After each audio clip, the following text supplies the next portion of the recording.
this is probably the worst place to be doing this update, but I feel like being on my balcony. I'm currently in Guatemala City, and I live here now, at least for the next 3 months. But yeah, I just wanted to comment on the Olympics. I have not been updating at all this entire time, but I wanted to talk about the games. I watched almost every game that I wanted to watch for the most part. Of course, I watched basketball. I watched the 3-on-3. I watched the 5-on-5, of course. 3-on-3, they did better than what most people expected. People did not expect them to medal at all. The fact that they got a bronze was pretty great. Everyone played really well. Sierra Burdick, Ryan Howard, Derek Hamby, and Haley Van Lith, they all played really well. And yeah, I'm proud of them and glad that they were able to bring home the bronze. Ooh, it's windy out here. Yeah, it was a contentious battle for them, for sure. Whoa, the wind is whipping up out here. That's crazy. But yeah, for the main team, the 5-on-5 team, definitely a passing of the torch. Interesting configurations. They had a hard time playing together and getting the rhythm because they didn't have a lot of time to play together. They're all on different teams in the WNBA, and they don't get a lot of practice time together. And there were really great other teams in national teams. I mean, it was really hard. They had some hard games. Even that first game against Germany, the exhibition game, was a little challenging for them. And Belgium, Australia, France, who else? Nigeria, even. It was pretty contentious. And this last game, this gold medal game against France, was very stressful, to say the least. I did not even. It was hard to watch. I was like, wow, we're probably going to lose this. We're going to lose this. 60 straight games winning. We're going to lose it. And we somehow pulled it out. 61 games straight. And we only won by 1 point. 1 point. That's freaking crazy. I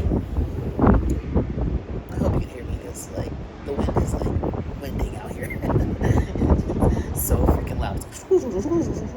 But, yeah, it was a contentious game. Even they interviewed Maria Taylor interviewed Lisa Leslie at the halftime, and she was like, they can't come home without the gold. So much pressure on them.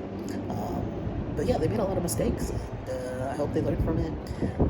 But it was fun to watch. A lot of celebrities out, of course. Sue Bird, Megan Rapinoe, and then some NBA players and stuff. It was really great to see the support that they had, even though it was really challenging. I do question some of the formations that they had out on there. I don't know if Shell Reeve and Mike Tebow and Carol Lawson and Jody Taylor, I don't know what their thoughts were, but a lot of people didn't play. Even in this last gold medal game, Diana Taurasi didn't play, Jewel Lloyd didn't play. I just thought that was really bizarre, but I don't know. I can't really say. Thinking about the rest of the Olympics, like they say, all the other teams have caught up. And not to say there haven't been other close games. There was a close game against Nigeria a few years back. 20 years ago against Russia, we only won by 1 point as well. So this isn't the first time we've only won by 1 point. It's been a close game, but yeah, we need to go back to the drawing board and really toughen up in terms of our play. I did love the end where Asia got interviewed and they asked her about Kylie Copper, and Asia was they were like, how would you describe Kylie Copper? And she was like, that bitch, and then looked at the camera. It was so great. So honestly, yeah, Kylie Copper saved the game. She was doing her best to make it a close game, and she did. Gabby Williams really put a torch to her ass, and Marine Johannes as well. But Gabby Williams was going to win the game for France, but Kylie Copper pretty much stopped her. And I think that's really important to note too. These are the best players in the world. A lot of the France players, Belgian players, Australia players, Germany players, a lot of those players are in the WNBA, and a lot of the WNBA players also play on European teams in the Australian League and all that. So there's a lot of crossover, and they're basically just playing against people they already know who are the best of the best. So It was hard. It was a hard game, but we won nonetheless. We persevered. We won. But I think there's going to need to be some real hard conversations coming up for like the next World Cup and for the next Olympics. Like, obviously the team's not going to stay the same. Like, Diana, definitely this is her last Olympics, and there might be some other people who are thinking about moving on. We're just going to have to really think really long and hard about who's going to be on the next Olympic team. And I think a lot of people will probably be pushing for younger people to be on the team, which I kind of agree with.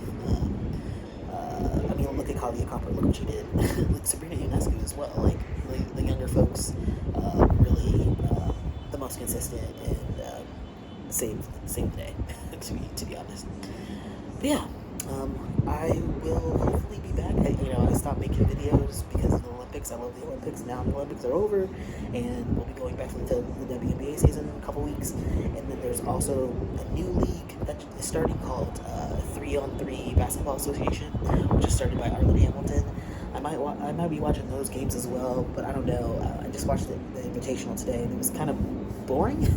They didn't have like any announcers. It was just like a live thing. So we'll see how that goes, if I'm going to be covering that or not. And then, of course, after the WNBA season, there's the NCAA season, and then after that, or during that, then we're going to have Unrivaled starting in January, and then Athletes Unlimited in March. It's just so much basketball all the time, which I love. So we'll see how what I'm going to be covering goes.